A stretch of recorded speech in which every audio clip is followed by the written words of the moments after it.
You got to have grit to be in this industry. Whether it's the farm equipment business or whether you're a farmer, it's tough. It seems like there's so many things that are outside of your control. You're so dependent on the weather. It's tedious, it's challenging, it's different almost every day. And why do we do it? I think it's the best group of people that you could ever work with, in the world.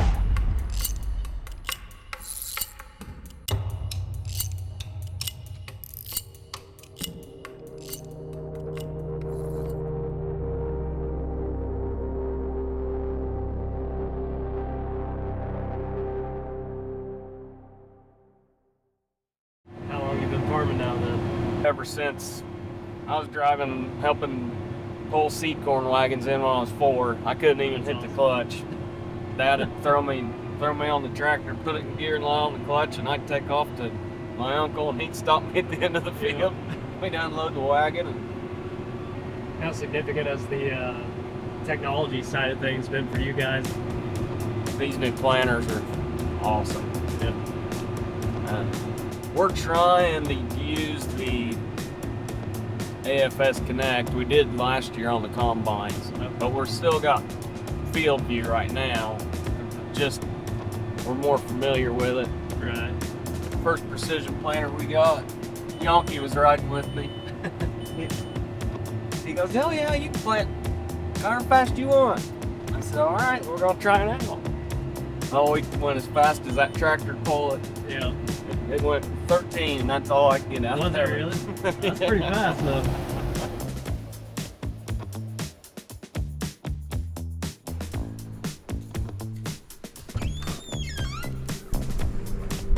What was it like in terms of trying to just get started and get used to half the stuff you now kind of take for granted, I guess? It was a baptism by fire.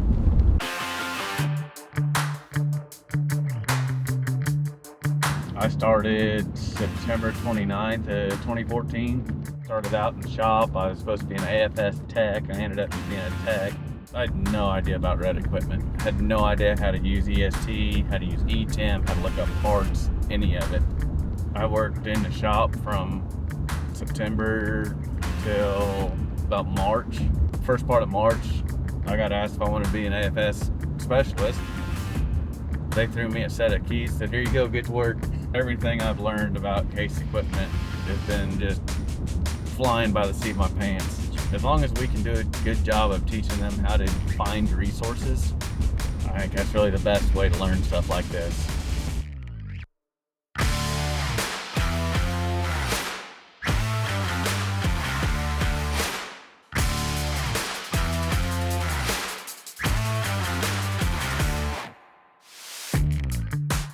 That passes 10 miles an hour.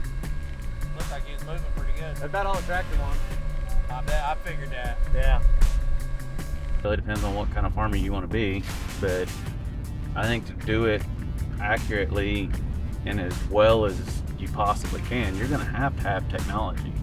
You're going to have to embrace that technology, and the farmers are going to have to try to learn it themselves, which, like I said, it's already kind of taken place in my area. You go from 200 phone calls a day to 100 one day a year. I'll take that. I'll get with you there around lunchtime. You gotta start it in this front field. Bit of control. There's a generation of people my age that are starting to take over farms now. It's a whole lot easier for me to explain something to, like, the customer we're going to now. A whole lot easier for me to explain things to him than it is his dad. So it depends on what color they are, on whether you put her 80 or 56 in. These customers get used to talking to the same person, get a relationship with them, and that's who they want to talk to. Are you in plant mode? Even when the guy before me left, they were still calling him. It took like 3 years for me to get them to call me. Get your PTO pump turned on. It took a long time to get their respect and trust. And I don't beat around the bush with the guys that come out and ride with me. It's like, hey, you're gonna have some really bad days. And in this line of work, you're gonna string them together just one after another after another. But if you can get through that, it's really pretty nice. But if you're gonna let that burn you out, then don't waste your time. Go find a different job. Yeah, I can just give you a call. It's trying on every part of your life. You don't get to leave your job at work. One thing my girlfriend said a couple times this year already is that this spring's been more intense. I don't have the time away. I'm always on the phone. Yeah, I'll be coming from the Crawfordsville store. The first couple of years I worked here, it was nothing to get 250, 300 phone calls a day. That's Matt.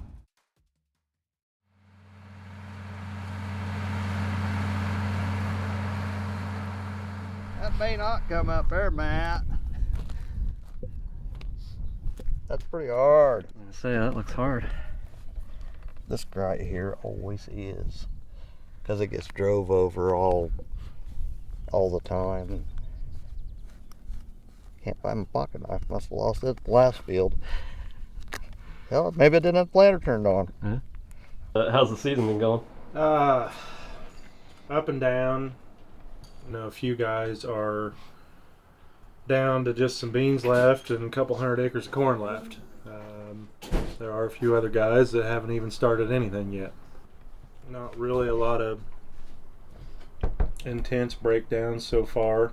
It's been kind of crazy today, but all in all, not too bad. What's it like in terms of the existence of an off season? Does that exist anymore? It's getting narrower and narrower. When I started from about, I don't know, middle of May, call it the end of May till first August, middle of August, it was really pretty slow.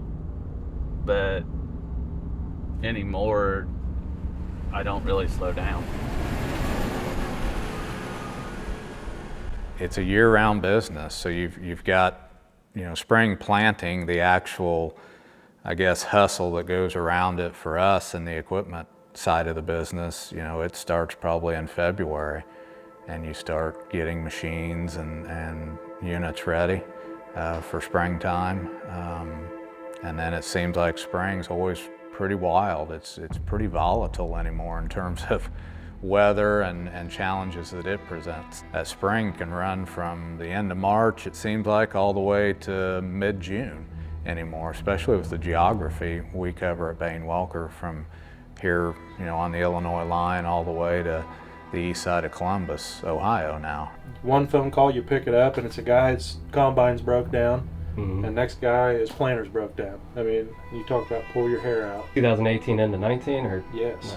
Ever since then, I said I would take 3 harvests over one plant any year. Well, what makes it so different? And Harvest is kind of more of a marathon. Yeah. You prepare for it and you understand it, and of course guys get antsy, but they know it takes a while to get that out of the field. Plant, Mother Nature just doesn't give you much of a time frame to do it. You got a window, you go.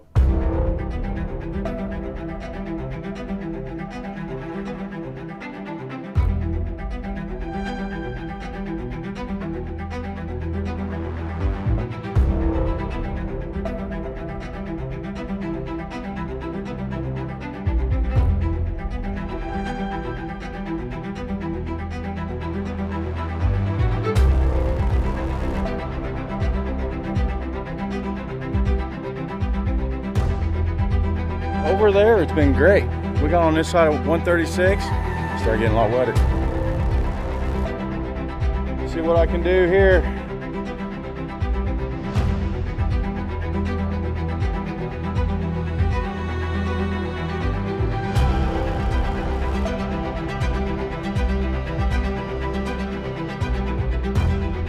It's wet and it's cold.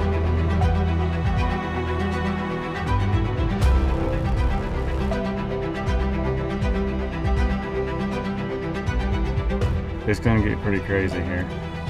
what's it been like moisture-wise? Wet, super wet. That's what the big guys got out and got to running, but for the most part, the guys are not even started. Almost into May, and this is the first corn I planted, so. Yeah, this time last year we were all bud done.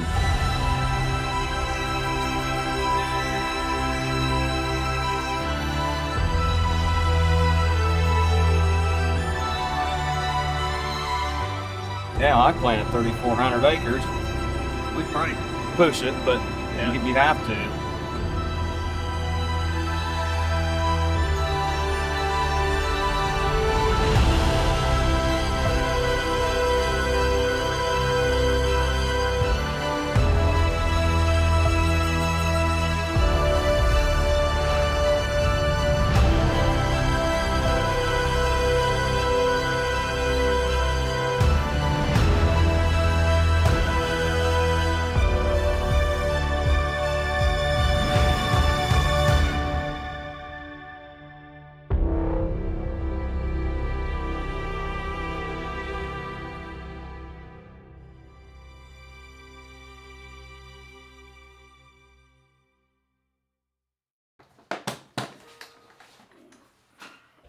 I know. You know, that's what everybody says. Oh, these farmers are getting rich, $8 corn. I says, hey, you're looking at just their corn product, but you're not looking at their inputs. Hey, it is what it is. You can't change it. I can't change it. So,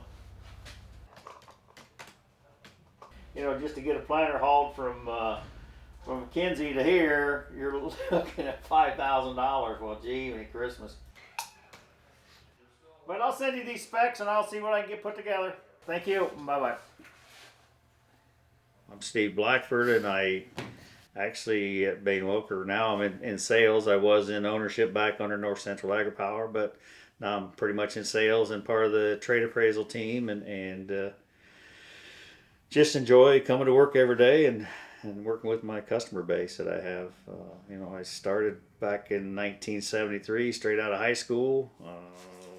My dad come home one day and said, hey, WAG, which is Bourbon Farm and Home at the time in International, they were looking for somebody to help him, and said, would you be interested? I says, yeah, probably, I don't know. So I went up and talked to him, and he hired me on the spot, and I started the day after I graduated, and been doing it basically since then. Well, the S&W here, Bob Schultz, you know, they wanted to get out of business, and I was at that point one of their main customers, and I certainly didn't want to go green. So what can we do here, you know? Bob Schultz, he said, go talk to these Banes. Go see Phil Bane and Mother Bane. Mm-hmm. So we met, and you know, a few hours later we decided, yeah, we can do this. You know, I can be an investor. They've got operating experience. It gets shut down though because of Case, right? Because Case IH would not let us jumping over, because we had the deal done. We had the deal done with Schultz and Weiss, and you know, the Banes, and ready to move forward. And they would not let us join forces. The Banes had just expanded to 4 stores. They got enough on their plate. Yeah. Plus, we weren't contiguous. The territory, there was someone else in between us, so you put a lot of pressure on that other dealer who's in between Wingate and Winnemac. So that used to be a big deal. Yeah, you had to be contiguous. But yeah, so that all right. And I was in it to it so deep already that there was no turning back. And you know, there was Jim Robinson and Bob Miller. You know, we had a bit of a relationship, and they kind of knew how I was wired. And you can do this without the Banes. Yeah. So all right, I grabbed another big customer. You know, Carl Alt was his name, and we started in. Who was Norm Walker? Well, Norm was kind of a fly by the seat of his pants guy. Within, I'd say, 6 months, Gail Reese, you know, from Plymouth, Indiana, said, "Hey, come buy me out too." Yeah. And so we went to, within 6 months, we went to see him. Steve Blackford, he was, you know, Gail Reese's lieutenant there. He had been there for a couple of decades already. And that was when he come in there, and we sitting down in Gail's office talking, and you know, they said, well, we'd like to do this, but we want somebody from here with skin in the game, you know. And forced him to be a financial partner. Like I said, I really financially wasn't prepared to do something like that, you know. And in fact, Gail Reese even financed that. We were saving up our commissions, and also I had a lot of money saved up in commissions, you know, so basically I used some of that to help buy in, and then Gail gave me a little bit more. And away we went for 13 years. Yeah. That was great. It was great fun for me. I was the salesman, you know, and I loved it. You know, Norm gets a lot of irons in the fire, you know, and there's nothing that you know, I'm thinking back, you know, even when we was under North Central Agri-Power and Norm was in the sales, you know, he would call me all the time. How can you do that? You can't make $10,000 on a deal. I can't go ask my buddies for $10,000 on profit, you know. I said, Norm, you're never going to make it if you don't ask, you know. Red combines were popping up like mushrooms across the fence. But that's just Norm. And he's a go-getter. I mean, if he sees something he wants to do, he pursues it, you know. So you were shut down in the 90s. What brought you guys back together in terms of? Oh yeah, well his split from. Yeah, we had another partner in the Remington store, and that wasn't working out well, so we had a difference of opinion there, and we basically split off. Yeah. Norm had heard about it. He gave me a call, and we reconnected. We were going to just help each other out, maybe kind of have a loose partnership. And the more we got to talking, well, why don't we just do it right and get together? And that's what we did. So. Gotcha. This time, Case was quite accommodating, much more accommodating. Yeah. You know, they realized then that farmers aren't getting any smaller. And this probably makes sense from their standpoint, because they have one dealership, one dealer principal, so to speak, to deal with instead of 13. Yeah.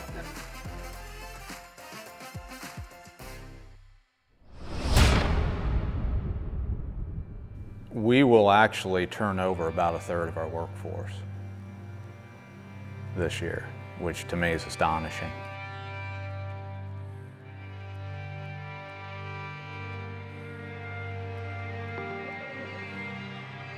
$100 people, basically, will be turned over, or there will be 100 new faces hired in. You know, you could be adding to the count, but to think that there'd be 100 new faces in the course of a year just is mind-blowing, to be quite honest with you.